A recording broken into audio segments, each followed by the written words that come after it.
सप्तषष्टितमः सर्गः। कुम्भकर्णवधः। ते निवृत्ता महाकाया श्रुत्वाङ्गदवचस्तदा नैष्किकीं बुद्धिमासाद्य सर्वे सङ्ग्रामकाङ्क्षिणः समुदीरितवीर्याश्च समारोपितविक्रमाः पर्यवस्थापिता वाक्ये रङ्गदेनावलीमुखाः प्रयाताश्च गताहर्षं मरणे कृतनिश्चयाः चक्रुः सुतुमलं युद्धं वानरास्त्यक्तजीविताः अथ वृक्षान्महाकायाः सानूनीषु महान्ति च वानरास्तूर्णमुद्यम्य कुम्भकर्णमभिद्रुताः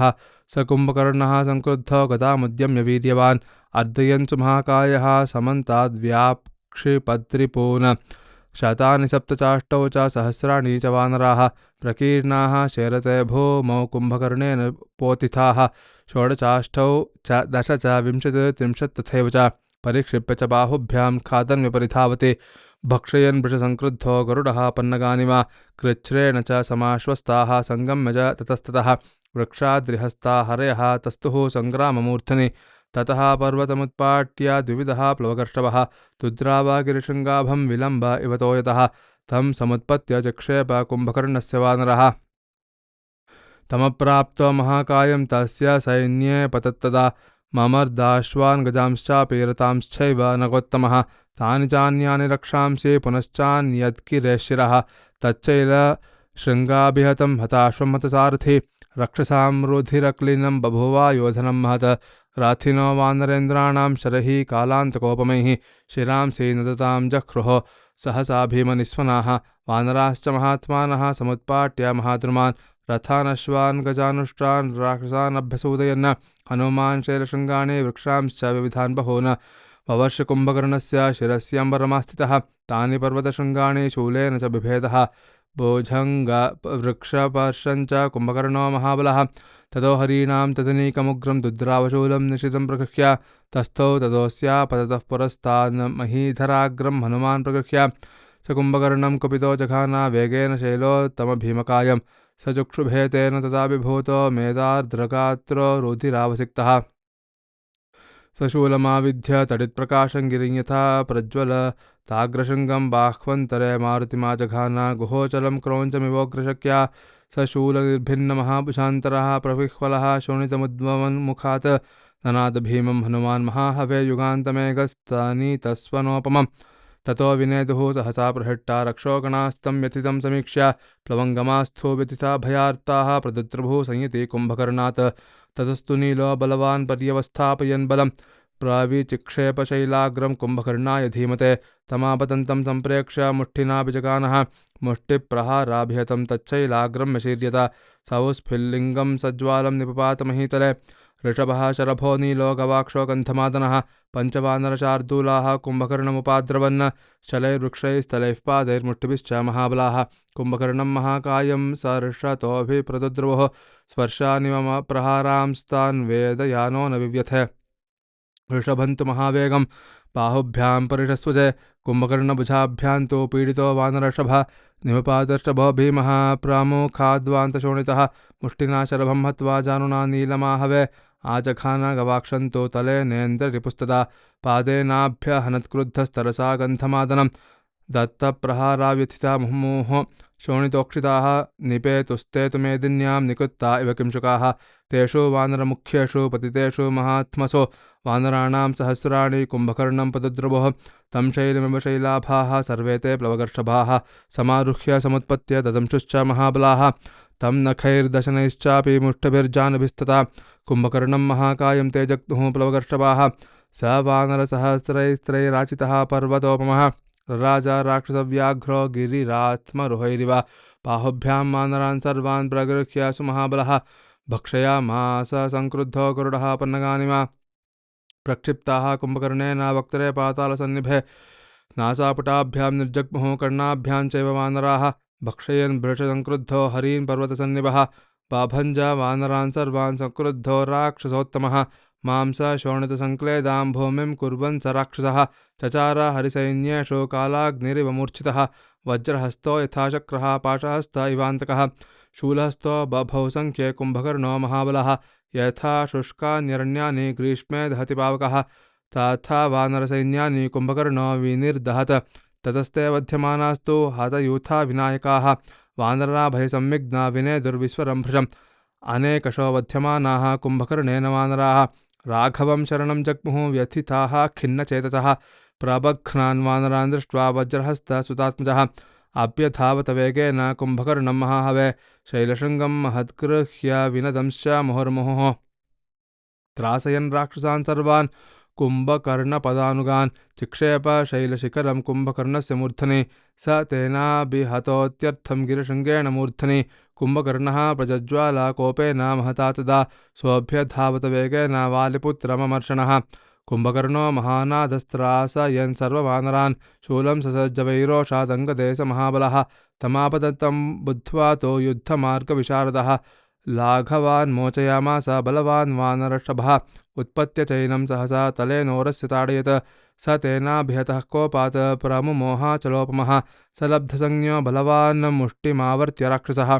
आपहस्तेन चिक्षेप विसंज्ञः च पपातः तस्मिन् प्लवकशार्दूले विसंज्ञे पतिते भुवि तच्छूलसमुपादाय सुग्रीवम् अभिदुद्रुवे तमापतन्तं सम्प्रेक्ष्य कुम्भकर्णं महाबलम् उत्पपात तदा वीरः सुग्रीवो वानराधिपः पर्वताग्रं समुत्क्षिप्य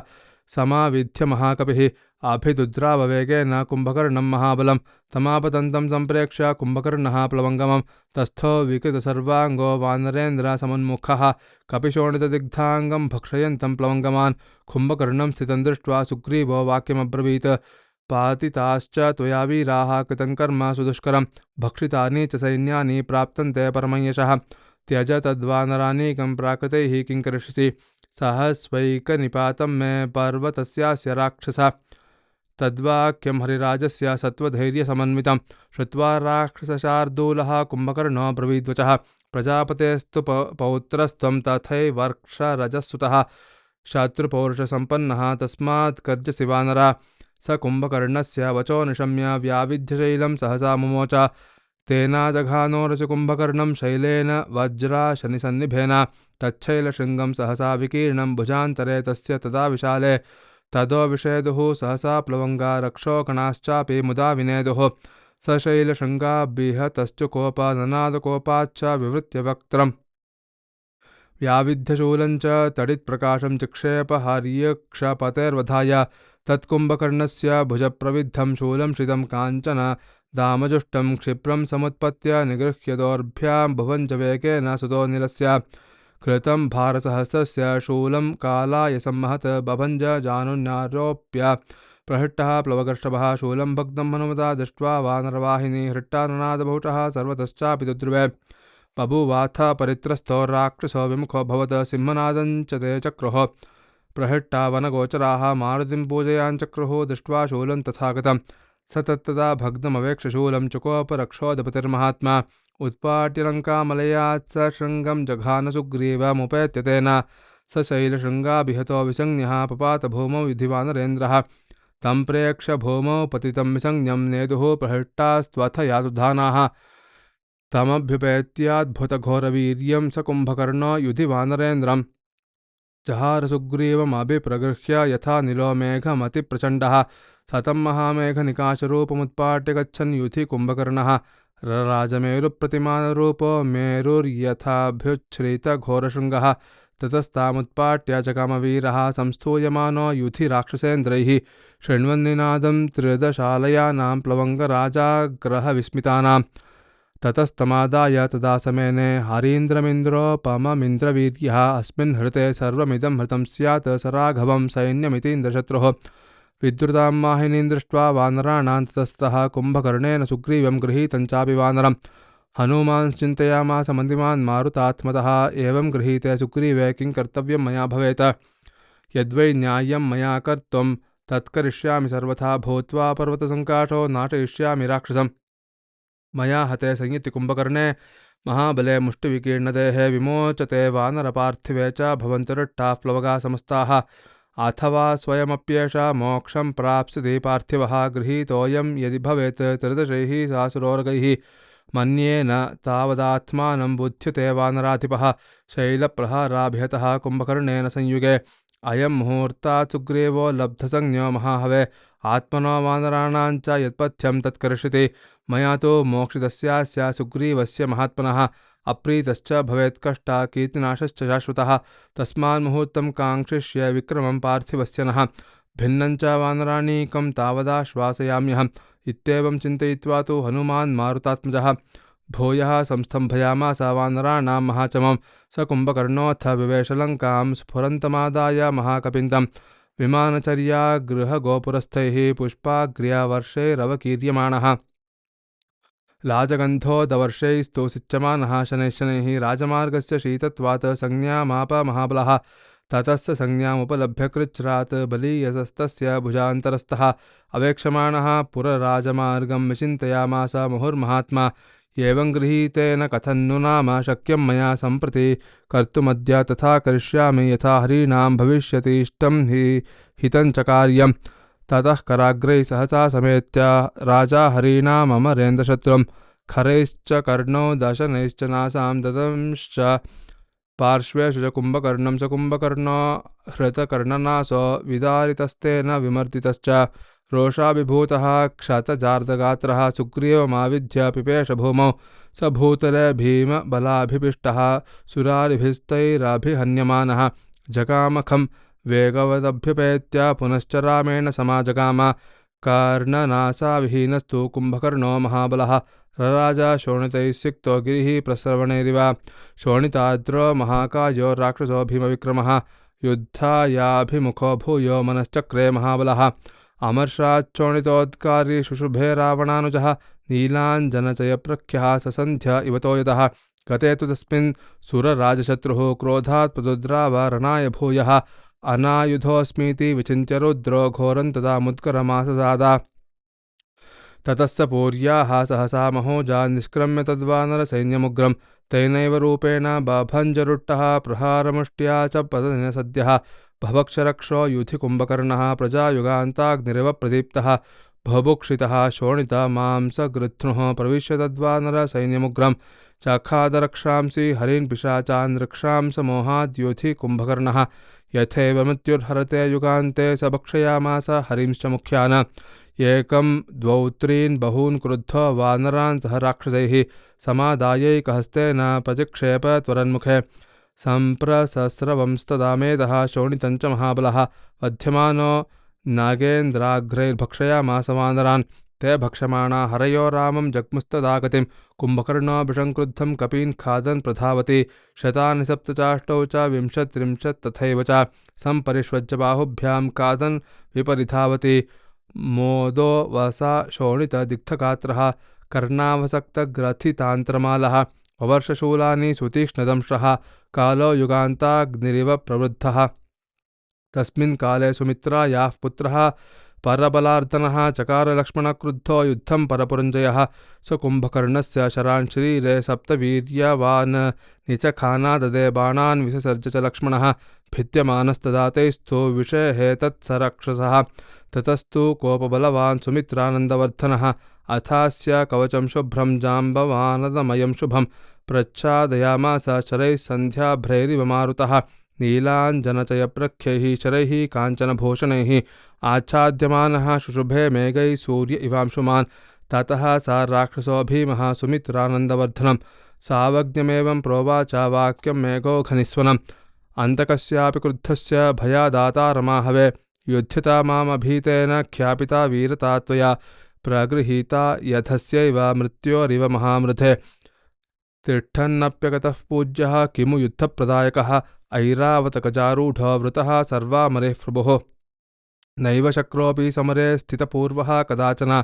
शृणु मे वीरसंक्षोभं श्लाघनीयोऽसि मे रिपुः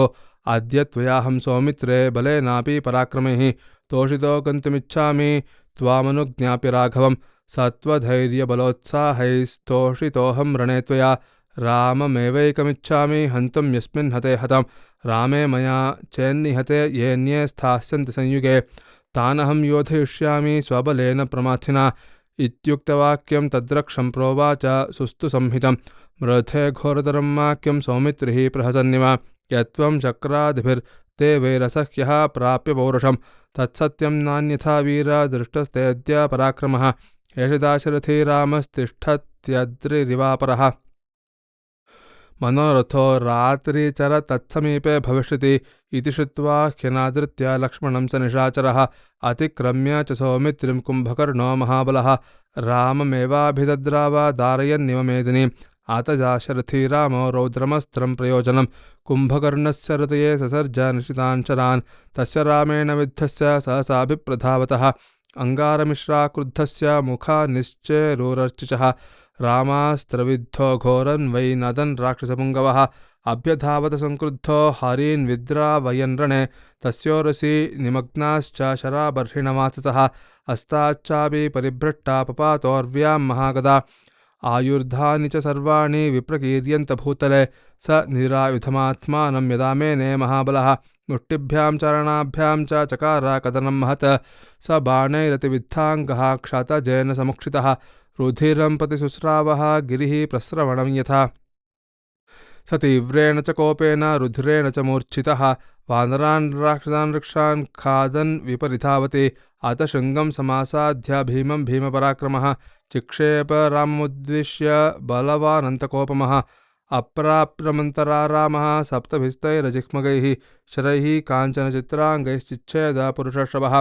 तन्मेरुशिखराकारं द्योतमानमिव श्रिया द्वेषते वानरेन्द्राणां पतमानमपातयत् तस्मिन् काले स धर्मात्मा लक्ष्मणो वाक्यमब्रवीत् कुम्भकर्णवधे युक्तो योगान् परिमृशन् बहून् नैवायं वानरान् राजन्नापि जानाति राक्षसान् मत्तः शोणितगन्धेन स्वान् परांश्चैव खादति साध्वेन मथिरोहन्तु सर्वे ते वानरषभाः यूथपाश्च यथा मुख्यान् तिष्ठन् त्वस्य समन्ततः आप्ययं दुर्मतिः काले गुरुभारप्रपीडितः प्रापतन् राक्षसो भूमौ नान्यान् हन्यात् प्लवङ्गमान् तस्य तद्वचनं श्रुत्वा राजपुत्रस्य धीमतः ते समारुरुहृष्टाः कुम्भकर्णं प्लवङ्गमाः कुम्भकर्णस्तु संक्रुद्धः समारूढः प्लवङ्गमैः व्यधूनयत्तान् वेगेन दुष्टहस्तीव हस्तिपान् तान् दृष्ट्वा निमर्धतान् रामो दुष्टोऽयमिति राक्षसः समुत्पपातवेगेन धनुरुत्तममाददे क्रोधताम्रेक्षणो वीरो निर्दहन्निव चक्षुषा राघवोर्राक्षसं रोषादाभिदुद्राववेगितः यूथपान् हर्षयन् सर्वान् कुम्भकर्णभयार्दितां स चापमादाय भुजङ्गकल्पं दृढज्यमुग्रं तपनीयचित्रं हरीन् समाश्वास्य समुत्पपात रामो निबद्धोत्तमतूणबाणः स वानरगण्यैस्तु वृतः परमदुर्जयः लक्ष्मणानुचरो रामः सम्प्रतस्थे महाबलः स ददर्श महात्मानं किरीटिनमरिन्दमं शोणिताप्लूतसर्वाङ्गं कुम्भकर्णं महाबलं सर्वान् समभिधावन्तं यथारुष्ठं दिशागजं मार्गमाणं हरीन् क्रुद्धं राक्षसैः परिवारितं विन्ध्यमन्दरसङ्काशं काञ्चनाङ्गदभूषणं स्रवन्तं रुधिरं वक्त्राद्वर्षमेघमिवोत्थितं जिह्वया परिलिह्यन्तं शोणितं शोणितेक्षणं रुद्नन्तं वानरानीकं कालान्तकयमोपमं तं दृष्ट्वा राक्षसश्रेष्ठं प्रदीप्तानलवर्चसं विस्फारयामास तदा कार्मुकं पुरुषर्षभः स तस्य चापनिर्घोषात् कुपितो राक्षसर्षभः अमृष्यमाणस्तं घोषमभिदुद्राव राघवम् पुरस्ताद् राघवस्यार्थे गदायुक्तो विभीषणः अभिदुद्राववेगेन भ्राता भ्रातरमाहवे विभीषणं पुरो दृष्ट्वा कुम्भकर्णो ब्रवीदिदं प्रहरस्य रणे शीघ्रं क्षत्रधर्मे स्थिरो भव भ्रातुस्नेहं परित्यज्य राघवस्य प्रियं कुरु अस्मत्कार्यं कृतं वत्स यस्त्वं राममुपागतः त्वमेको राक्षसां लोके सत्यधर्माभिरक्षिता नास्ति धर्माभिरक्तानां व्यचनन्तु कदाचन सन्तानार्थं त्वमेवैकं कुलस्यास्य भविष्यसि राघवस्य प्रसादात् त्वं रक्षसां राजमाप्स्यसि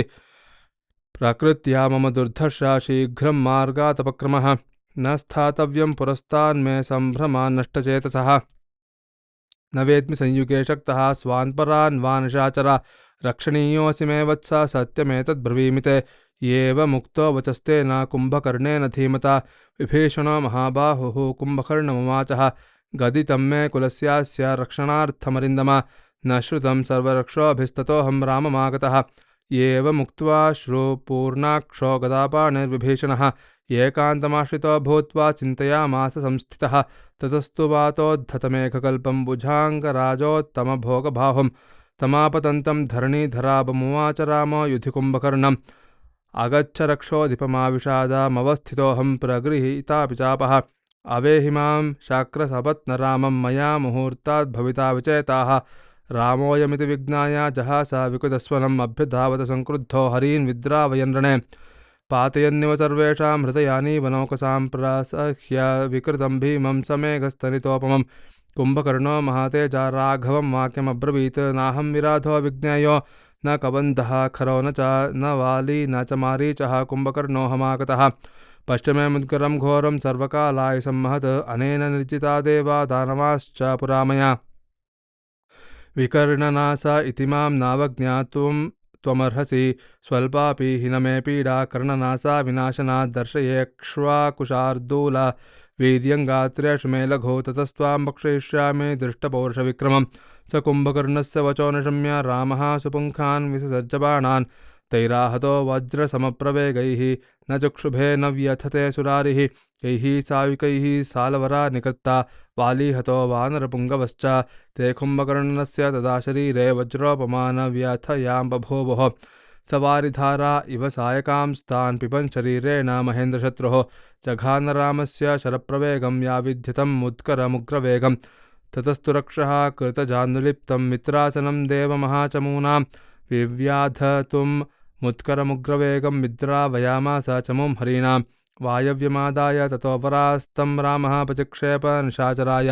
सामुद्करं तेन जघानबाहुं सकृत्तबाहुस्तुमुलं ननादा सदस्य बाहुर्गिरिशृङ्गकल्पः समुद्करो राघवबाणकृतः पपात तस्मिन् हरिराजसैन्ये जघानतां वानरवाहिनीं च ते वानरा भग्नहतावशेषाः पर्यन्तमाश्रित्य तदा विषण्णाः प्रवेपिताङ्गा ददृशुः सुघोरं नरेन्द्ररक्षोऽधीपसन्निपातं स कुम्भकर्णोऽस्त्र निकृत्तबाहुर्महेन्द्रकृत्ताग्र इवाचलेन्द्रः उत्पाटयामास करेण वृक्षं ततोऽभिदुद्रावारणे नरेन्द्रं सदस्य बाहुं सहसालवृक्षम् समुद्यतं पन्नगभोगकल्पम् ऐन्द्रास्त्रयुक्तेन जघानरामो बाणेन जाम्बूनदचित्रितेन स कुम्भकर्णस्य भुजो निकृत्तः पपात भूमौ गिरिसन्निकाशः विवेष्टमानोऽभिजगानवृक्षान् शैलान् शिलावानरराक्षसांश्च तं छिन्नबाहुं समवेक्ष्य रामः समापतन्तं सहसा नदन्तं द्वावर्धचन्द्रौ निशितो प्रगृह्य चिच्छेदपादौ युधिराक्षसस्य तौ तस्य पादौ प्रदिशो दिशश्च गिरीन् गुहाश्चैव महार्णवञ्च लङ्काञ्च सेनां कपिराक्षसानां विनादयन्तौ विनिपेतुश्च निकृत्तबाहुर्विनिकृत्तपादो विदार्यवक्त्रं बडबामुखाभं दुद्रावरामं सहसाभिगर्जन् राहुर्यथा चन्द्रमिवान्तरिक्षे अपूरयत्तस्य मुखं शिताग्रैः रामः शरैर्हेमपिनद्धपुङ्खैः सपूर्णवक्त्रो न शशाकवक्तुं चुकूजकृच्छ्रेण मोहजापि यथा ददे सूर्यमरीचशिल्पं स ब्रह्मदण्डान्तककालकल्पम् अरिष्टमैन्द्रं निशितं सुपुङ्खं रामः शरं मारुततुल्यवेगं तं वच्चजाम्बूनदचारुपुङ्खं प्रदीप्तसूर्यज्वलनप्रकाशं महेन्द्रवज्राशनितुल्यवेगं रामः प्रचिक्षेप निशाचराय ससायुको राघवबाहुचोदितो दिशः स्वभासा दश सम्प्रकाशयन् विधूमवैश्वानरदीप्तदर्शनो जगामशक्राशनिवीर्यविक्रमः स तन्महापर्वतकूटसन्निभं निवृत्तदंष्ट्रं चलचारुकुण्डलं चकर्तरक्षोऽधिपतेः शिरस्तथा यथैव वृत्तस्य पुरा पुरन्दरः कुम्भकर्णशिरो भाति कुण्डलालङ्कृतं महत् आदित्येऽभ्युदयरात्रो मध्यस्थ इव चन्द्रमाः तद्रामबाणाभिहतं पपाता रक्षः शिरः पर्वतसन्निकाशं बभञ्ज चर्याग्रहगोपुराणि प्राकारमुच्छं तमपातयच्छ न्यपतत्कुम्भकर्णोऽथ स्वकायेन निपातयन् प्लवगानां कोट्यश्च परितः सम्प्रधावतां तच्छातिकायां हिमवत्प्रकाशं रक्षस्तः तस्तो यनिधोपपात ग्राहान्वरान् मीनवरान् भुजङ्गान् ममर्दभूमिं च तदा विवेश तस्मिन् हते ब्राह्मणदेवशत्रौ महाबले संयति कुम्भकर्णे चचाल भूर्विधराश्च सर्वे हर्षाच्च देवास्तुमलं प्रणेतुः ततस्तु देवर्षि महर्षिपन्नगाः सुराश्च भूतानि सुपर्णगुह्यकाः स यक्षगन्धर्वगणानभोगताः प्रहर्षिता रामपराक्रमेण ततस्तु ते तस्य वधेन भूरिणा मनस्विनो नैऋतराजबान्धवाः विनेदुरुच्चैर्व्यथिता रघूत्तमं हरिं समीक्ष्ये वा यथा सुरार्दिताः स देवलोकस्य तमो निहत्य सूर्यो यथा राहुमुखाद्विमुक्तः तथा व्यभासीद्भुवि वानरौघे निहत्य रामो युधि कुम्भकर्णं प्रहर्षवीयुर्बहवस्तुरा वानराः प्रबुद्ध पद्मप्रतिमैरिवाननैः आपूजयन् राघवमिष्टभागिनं हते रिपो भीमबले दुरासदेशकुम्भकर्णं सूरसङ्घदर्पणं महत्सु युद्धेषु पराजितश्रमं ननन्द हत्वा भरताग्रजोरणे महासुरं वृत्तमिवामराधिपः। इत्यार्षे श्रीमद्रामायणे वाल्मीकिये आदिकाव्ये चतुर्विंशतिसहस्रकायां संहितायां युद्धकाण्डे कुम्भकर्णवधो नाम सप्तषष्टितमः सर्गः। जानकीकान्तस्मरणं। जय जय राम राम।